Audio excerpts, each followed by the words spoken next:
मी left hand batsman होतो. So माझे जे कोच होते तिकडे की म्हणायचे की तू बॅटिंग चांगलं करतो बट त्याबरोबर बॉलिंग पण टाक.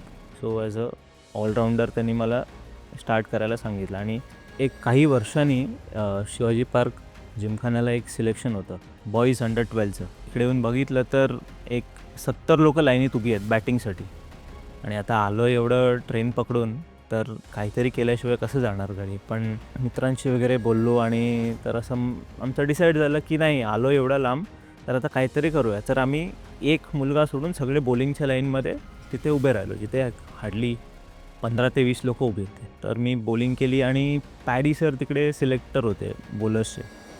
तर त्यांना 1-2 बॉलमध्येच असं वाटलं की माझ्यामध्ये काही स्पार्क असेल म्हणून ते म्हणाले की तू साईडला थांब, तू थोड्या वेळाने परत टाक बॉलिंग. तर तेव्हापासून तो एक जर्नी फास्ट बॉलिंगची सुरू झाली.